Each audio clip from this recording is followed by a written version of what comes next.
Olá, amigos!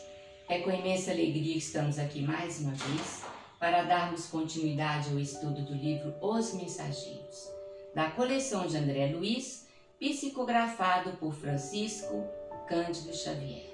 Hoje nós vamos falar sobre a máquina divina, capítulo 49. Aniceto nos dá uma aula sobre o desligamento do corpo espiritual.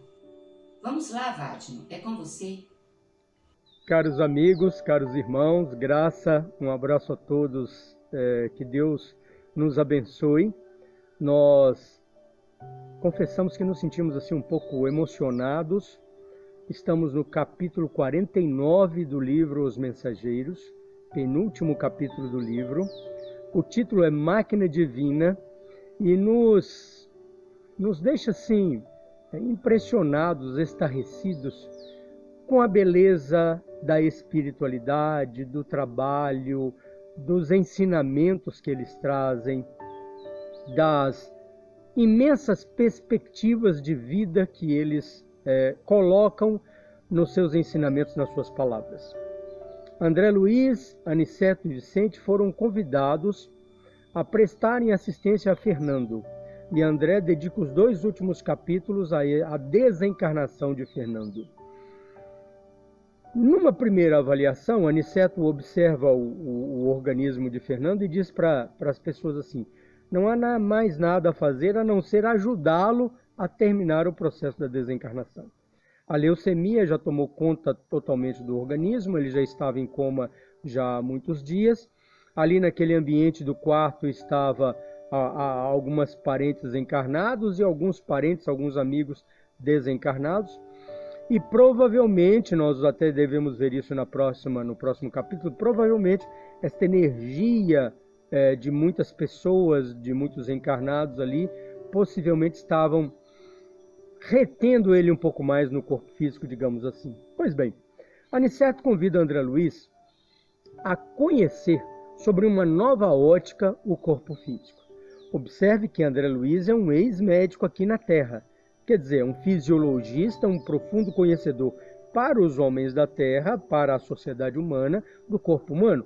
E Aniceto o convida a conhecer uma nova forma, conhecer de uma maneira diferente o corpo humano.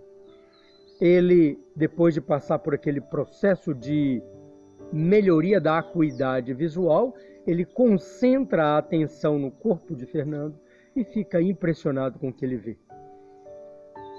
A briga ou a estrutura fisiológica como um todo, lutando ardorosamente contra os bacilos, contra os elementos exteriores que estão ali prejudicando a saúde dele, provocando a desencarnação. E André relata uma luz broxuleante, oscilante na mente, no cérebro, dentro do crânio de Fernando. E aí Aniceto diz para ele: você está impressionado com a sede da mente.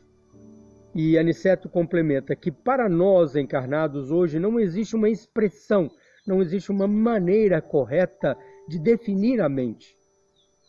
Mas que André Luiz observava uma luminosidade referente aos sentimentos, aos pensamentos, às emoções daquele espírito que estava desencarnando.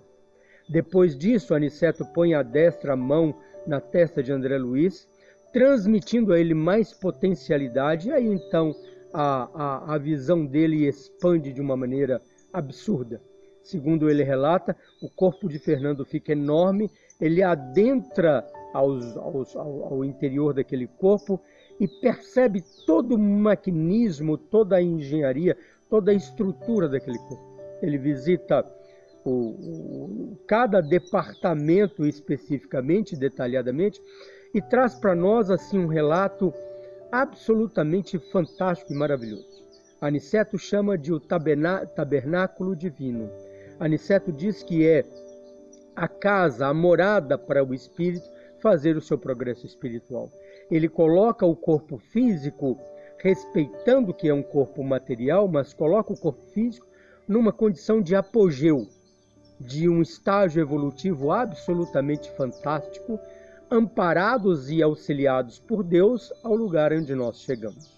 Então, meus irmãos, a gente confronta estas anotações de Aniceto, é natural que a gente pegue estes conhecimentos trazidos por André Luiz e os coloque em comparação, digamos assim, com as atitudes que nós mesmos tomamos.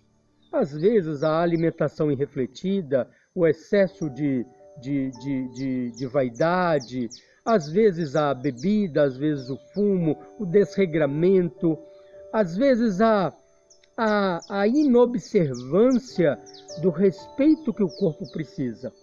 Não é um culto à matéria que queremos trazer, não é um culto à prisão, ao corpo físico que queremos trazer. O que os Espíritos nos mostram é que, efetivamente, é uma casa, uma bênção de Deus que o homem conseguiu conquistar sobre o amparo divino e que serve maravilhosamente para o seu processo evolutivo. A gente lembra aqui aquela pergunta do Livro dos Espíritos, a pergunta 132, onde Kardec pergunta por que Deus impõe a encarnação ao homem? E aí a espiritualidade responde: para ajudá-lo a progredir. A reencarnação traz por objetivo 2 fundamentos. Primeiro, a evolução. Primeiro, ajudar o homem a corrigir os seus defeitos, a melhorar sentimentos, a melhorar formas de pensar e de agir. Não é? E com isto caracteriza a evolução espiritual, a reforma íntima. E o segundo objetivo que nós precisamos e que somos convidados a participar é colaborar com Deus na obra divina. Estas 2 metas, o progresso espiritual e a participação nossa dentro da obra divina, é feita através da manifestação do Espírito aqui na Terra, usando o corpo físico. Máquina divina, tabernáculo do Espírito, ao qual nós devemos muito respeito, muita consideração. Ok? Que Deus nos abençoe a todos e sigamos em paz. Queremos agradecer a vocês pelo carinho, pela atenção a nós dispensados e até uma próxima semana, se Deus quiser.